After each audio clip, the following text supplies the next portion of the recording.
and welcome back to Wounded on Sixes. Today we're going to be reviewing my tournament list for my upcoming RTT Store Championship this weekend. As you can see, I'll be bringing my Tau Empire. I'm going to be bringing the Retaliation Cadre to this tournament. It'll be the first time I'm taking Retaliation Cadre to a tournament this edition. I've played Cayune, I've played Monka, and now I'm going to be playing Retaliation Cadre.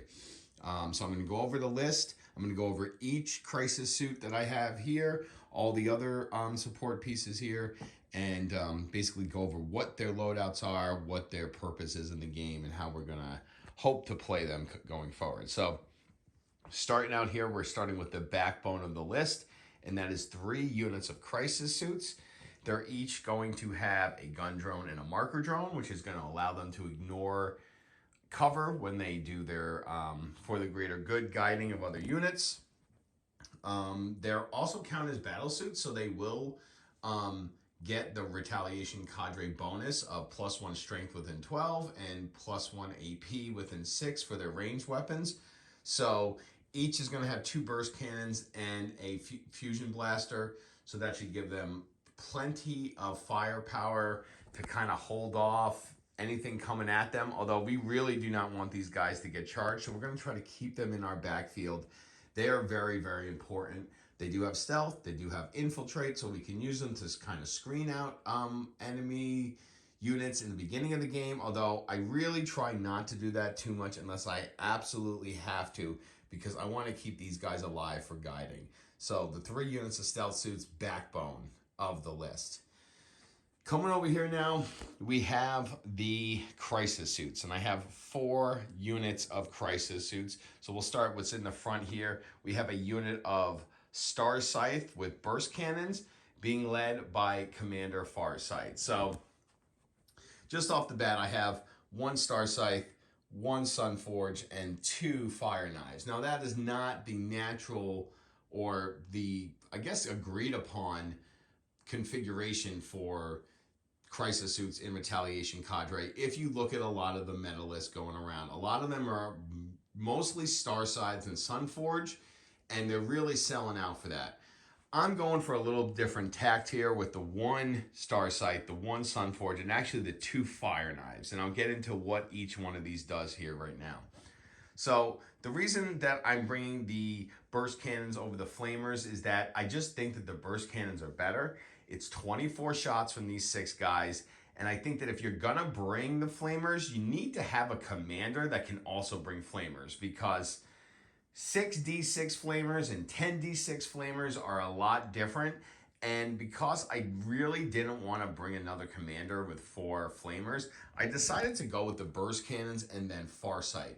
Farsight's really going to allow us to basically, in full ret cadre range, this unit will have strength 6, -2 if it's going into infantry, strength 6, -2, 1 damage, +1 to wound as well from Farsight, because of course if we're in 6, we'll be within 9 to be +1 to wound.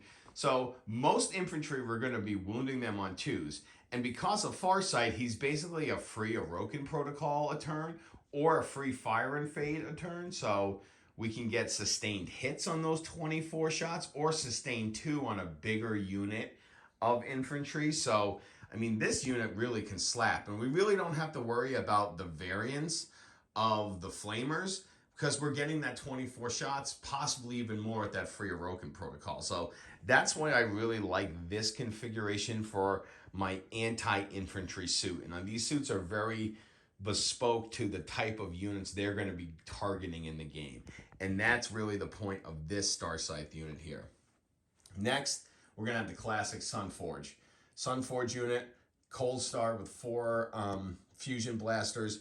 This unit's also going to have the Torch Star ignition system on the commander, so we're going to be able to up and down this unit. And because we're not relying on this Sunforge to be our main anti-tank, this can be more of a surgical piece where we can drop this in where we need it. We can use the shortened blade for 2 CP to get them within 3 and blow up whatever we need anywhere on the board.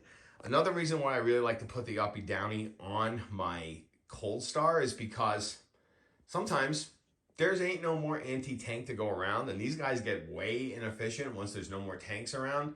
But that uppy downy can really help us late game to help us score, because this really is a damage list. So we want to try to clear the board as much as we can and do a lot of our scoring in turn 3, 4, and 5. So giving this unit that may not have the best shots anymore, turns 3, 4, and 5, the ability to go wherever it needs to start scoring secondaries and stuff, gives this unit a lot more life than having it run down, light infantry with its fusion blasters.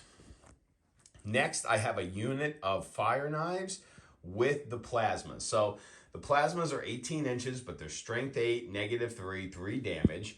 In full retcon range, they're strength 9, -4, 3 damage, which is pretty good. That means that we're basically destroying everything but, actual tanks with these things. These are great Terminator killers, great Marine killers, Sword Brethren, those big chunky 3-4 wound models, they go down to these guys real quick. Because they're fire knives, they're going to get to re-roll their hit roll or re-roll hit rolls of 1. They also have an Enforcer Commander. He's going to have the prototype weapon system. He's going to have 2 plasmas himself, so that will be 8 plasma shots. But he's also going to have a burst cannon and a cyclic ion blaster. All of his weapons will be 18 inches, so there'll be no range difference there. But the reason I did this is because we're only getting 1 shot each on the plasma, 6 shots. I didn't want to just add 4 and then have a 10-shot unit like we do here with the Sunforge. So I went with the burst cannon and the cyclic ion blaster. So now this guy is putting out, 8, 9 shots along with these guys here, so that we're not just putting out 10 shots. This unit's really putting out a lot more. And the prototype weapon system allows us to pick sustained hits or lethal hits. Most of the time we're going to pick sustained to try to get more mileage out of the unit. But, this unit really, really can slap. And, it's very, very powerful, especially up close. It's a great option, like I said, for getting rid of those really elite infantry bricks, those breachers in AdMech, those big Terminator bricks in Death Guard or in Dark Angels, things like that. These guys can just really dig those units out and really just make them disappear quickly. Finally, we have a unit of fire knives with missiles. These guys are just going to be our long-range shooting. They're going to be great medium infantry killers. They also are pretty impressive in retcon range too. They are strength 8, -2, 2 damage missiles when they're within range. They're each going to get 4 attacks, so that's 12 there, and then another 8 from the commander, who also has quad missile pods. So we're looking at 20 strength 8, -2, 2 damage within retcon range, re-rolling the entire hit roll or just hit rolls of 1, depending on the unit that we're attacking.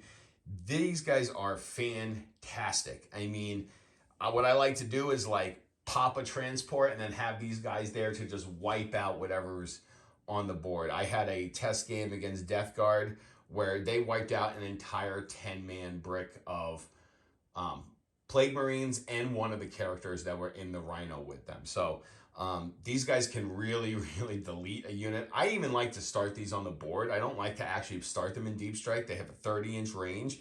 So that's what makes them kind of like a potent line defense or shooting line type unit. And I like to have them there. I think they put in a lot of work, the missiles. And the missiles being strength 8 in retcon range makes them even better. They just destroy medium infantry like Marines, that type of profile. They're just so good at that. So yeah, each one of these units also, as you'll see, each one will have a marker drone, so that if they do need to guide, they're going to be giving ignores cover to whatever they're guiding. Again, we're not looking to always guide these guys, but if we had to in a pinch, they're going to give us ignores cover as well.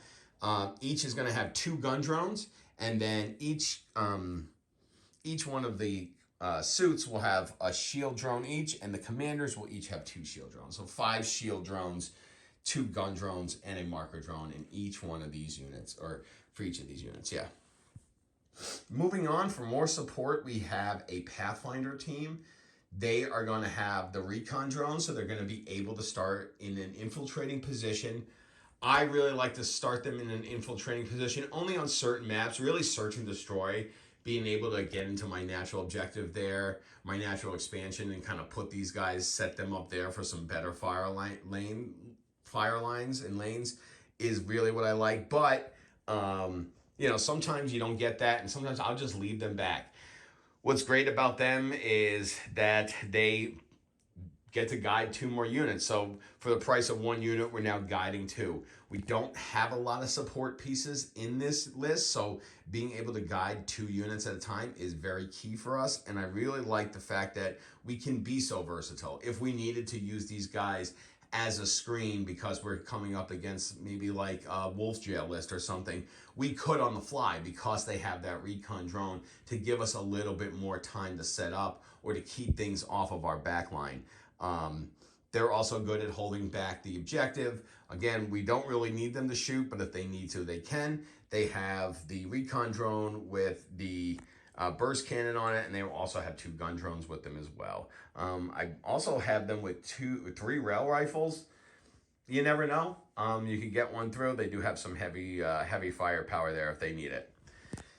Next up, we have what I'm really calling our distraction carnifexes, which is kind of odd for this list, but it's really like, or for Tau in general, but you know, this list is really the main event is the crisis suit. So here, the Riptides and the Ghost Keels are kind of act as screeners / distraction carnifexes.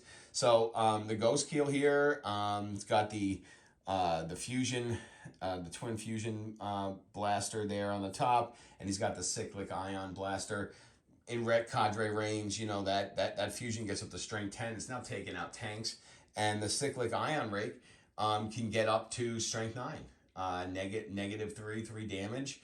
Becomes a really potent plasma heavy infantry killer. But really what it's there for is to run out and be annoying, be a distraction. Have people focus down on it rather than focusing on our crisis suits, rather than focusing on other things. You know, we can get this guy up in a range. We don't have a lot of screening units. There's no carnivores here. There's no fire teams here. So what we're going to try to be doing is we're going to try to be distracting and screening with these larger robots that are going to kind of hang out near objectives and force our opponent to try to deal with them. And then when our opponent inevitably comes in to deal with them, that's when we start dropping our bespoke crisis suits toward those threats to try to either protect these guys or, you know, while they're dealing with them, our crisis suits are scoring and doing other things on other parts of the board. The Ghost Keel's fantastic in Ret Cadre because it has lone op. It can't be targeted outside of 12. And once you're inside of 12, we're now in the Ret Cad range. So really, really, really good. I've toiled with bringing 2 and not bringing a second Riptide, but ultimately, I'm going with the 1. Maybe that's a mistake. Maybe I should be bringing 2. Looking for a different combination here. But I also really like the way that the Riptides play. So we have 2 Riptides. One will have the burst cannon. One will have the ion accelerator. Again, I really like the burst cannon because it's 12 shots. Strength 6, -1, 2 damage. In Red Cod range, strength 7, -2, 2 damage. The 2 damage is really key. The 12 shots is really key. It's a really good horde killer. And again, we don't need this to be our main damage dealer, but we do want it to kind of hold the line and hold things back. So having the ability to have kind of like a really good anti-infantry piece is fantastic. The ion accelerator is really good too. It's just there for different purposes. It's a really good elite infantry killer, but it's also good at like destroying a vehicle. I mean, it's flat 4 damage when you overcharge on it on its big gun. But again, we can only, even in Red Cod range, only get it up to strength 9. So we're not going to be able to crack those bigger tanks. But, you know, light vehicles or even heavier vehicles, I mean, if we could do damage with other things, that ion accelerator can become that much better. Also, you have the Nova charge with each one, which is really important. And these are great line holders because they all have fallback and shoot. And the Riptides don't even need to fall back to get their full bonus to hit because of their weapon support system. So, you know, most people don't think about these kinds of units as, you know, distractions or line holders, but, you know, we're basically screening out our home objective with these guys because it's like, okay, move them. These guys are 14 wounds with a 4-up save, and this is 12 wounds, 2 up, and ignore 2 failed save rolls with those drones. So, you know, if by the time you get to our lines, you still have enough to deal with these guys, good luck. But I've come to notice that in most cases, my big suits are still alive, even after the enemy makes my lines. So that's been really impressive, that these guys can really hold on to the line while our crisis suits get set up. And then, you know, it's really just one turn. And usually by then we can wipe whatever kind of threats are threatening these guys on the line. Finally, and I think the real key to this list is my 2 tanks here. Most people who bring Retcod like to bring the Sunforge. While I think the Sunforge are fantastic, one of the best units in the Tau Codex, they are not the most efficient anti-tank, and these guys allow us to not have to rely on that Sunforge or multiple Sunforge units solely to get the job done. These guys are cheaper than Sunforge because they don't require a commander to really make the Sunforge click. And they each has its own kind of role. The Hammerhead is fantastic. I mean, it's any vehicle without an invul will get destroyed by this thing. It's usually in one shot. Sometimes it just takes one shot and then we can finish it off with one of our other huge damage dealers.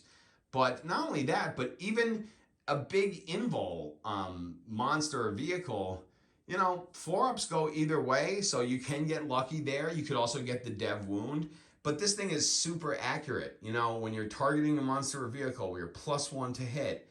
It has heavy on the big gun, and if we guide it, I mean, we can be hitting on 2s very, very reliably. Plus, you get a free reroll on the hit or the wound roll as well. It's just really, really good. And then we also get 2 Seeker missiles with it as well, which are fantastic.